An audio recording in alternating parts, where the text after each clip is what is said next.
سیدہ طیبہ طاہرہ زاہدہ حضرت اماں عائشہ صدیقہ رضی اللہ تعالی عنہا فرماتی ہیں کہ ایک رات میں نے حضور نبی کریم صلی اللہ علیہ وسلم کو اپنے بستر پر نہ پایا،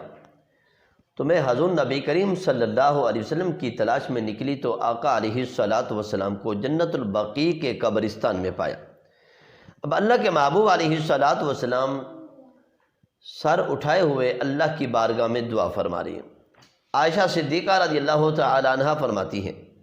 حضور نبی کریم صلی اللہ علیہ وسلم میری طرف متوجہ ہوئے اور فرمایا، اے عائشہ تجھے کیا ڈر تھا کہ اللہ اور اس کے رسول صلی اللہ علیہ وسلم نے تیرے ساتھ ظلم کیا؟ سیدہ کائنات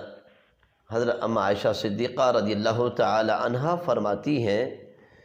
میں نے گمان کیا کہ شاید آپ کی ازواج میں سے کسی اور زوجہ کے پاس تشریف لے گئے ہیں، تو میرے محبوب علیہ الصلاۃ والسلام نے فرمایا، اے عائشہ تو نہیں جانتی کہ یہ وہ رات ہے کہ اس رات میں رب العالمین قبیلہ بنو قلب کی بکریوں کے بالوں کی تعداد سے بھی زیادہ رب العالمین لوگوں کی مغفرت فرما دیتا ہے۔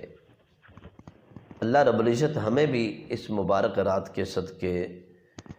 اچھے اور نیک عمل کرنے کی توفیق عطا فرمائے۔ اللہ رب العزت ہماری بھی مغفرت فرمائے، ہمارے گناہوں کو معاف فرمائے۔